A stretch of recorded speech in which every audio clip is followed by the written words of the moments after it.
Then in 1956, I was transferred to Buras, Louisiana, and started working on the muskrat line in Buras. And this was, we had a boat that we hired for Tennessee Gas. It's called the Blowfly. And we'd make the trip from Venice, which is the last jump off at the head of the passes, and spent 3 years then on the muskrat line, laying out pipelines, doing the surveys, and for a lot of the muskrat line in that area. We actually went over to, well, that was the main transmission line. Going to be that a big was trunk 36, line. Yeah. 36 inch. And then we spent Where did the muskrat, it went through the whole marsh, southern marsh area, and where was it headed, where was it connecting to? It was heading west, and then tied into some pipelines that, I'm just trying to think, near Fouchon. Right. Right. And it was that line going west, and I think it went over to as far as Cameron, and then it got into some lines there that went north. Yeah. This was But really, I didn't work on those. I was only working in the Mississippi Delta the areas. Delta area, okay, yeah. And that was very interesting area to work for a Yankee. Leander Perez, still around then? Oh yeah, in fact, Leander, yeah, unfortunately I didn't have anything to do with him, but he was, because we were working for Tennessee Gas, anything we wanted. In fact, I don't know if a name ever came up of Nick Popich. No. But he was in that area. For Tennessee Gas? No, he had the boats to rent. Oh, okay. And out of Venice? Was it out of Venice? Yes, it was out of Venice. And he, the first time I met him, they gave me the address, and I went in. This was in Buras, and I went up and knocked on the door, and this man walks up to the door, and he's standing there in his shorts and a singlet. And I said, "I'm Bob Brown with Tennessee Gas." He said, "Bob, pleased to meet you. I've got a boat for you. If you need anybody put in jail or gotten out of jail, just come and see me." He was okay. So, no, I had a good time there. I learned to eat all kinds of really good red beans and rice. And Muskrat? no muskrats, but yeah. But no, I spent a lot of time there. And if you think of the Mississippi River, the distributary starts just below Venice. And you go down there, and there's the Paso Lutri, South Pass, West Pass, Tiger Pass. Yeah. And there's where muskrat started. Was right there, and then went west. What year was 56? 56, 57, yeah. Because then a Shell had developed all the South Pass fields right around there. Yes, and we gathered all of those all the lines gas into from it. muskrat. Yeah. Wow. Yeah. But that was good times, especially since I didn't know what money was then.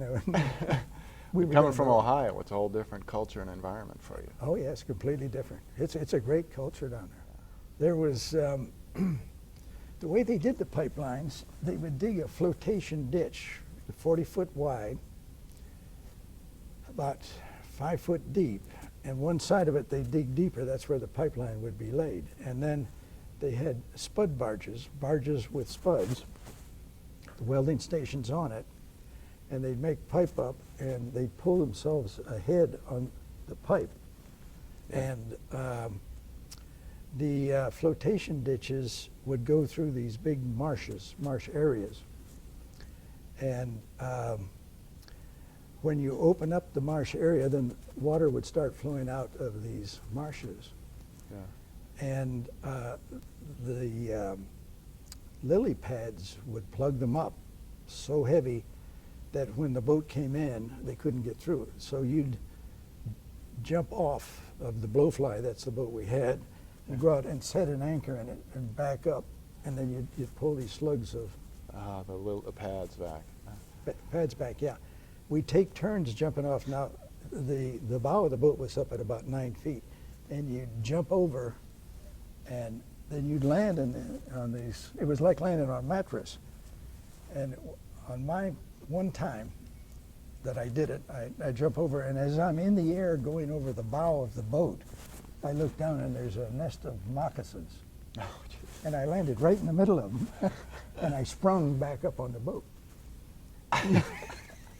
You wouldn't believe how physical you can become when you get into But something like that. you didn't get bit or anything. No, they were as surprised as I was. But you can tell that when they open their mouths, you just see white. Oh yeah. Jeez. So, but I spent a lot of time there. That was. You went back. You jumped over again after that. I got the other guys. I outranked them. And got them to do. Well, everybody looked ahead of time, and we carried pistols with us and shoot snakes and stuff. Wow. Yeah. In the marshes, you always kept your line straight, and then you'd lay it off a barge. You didn't bend it or anything like that. Mm-hmm. On land, you'd have to make bends in the line. And the way they would bend it, they'd have what's called a bending shoe, and they'd grab the pipe and start to bend it until it wrinkles. And this is something you never do now. Yeah. But this is called wrinkle bending. And when a wrinkle starts, you stop, and you go a little bit further, and wrinkle bend some more, until you get the angle that you want.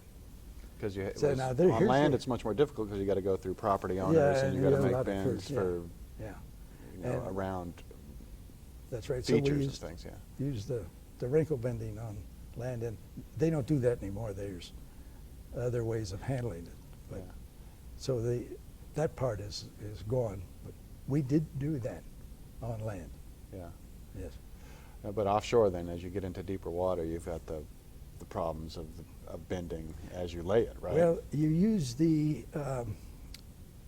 flexibility of it, and you stay in the elastic range.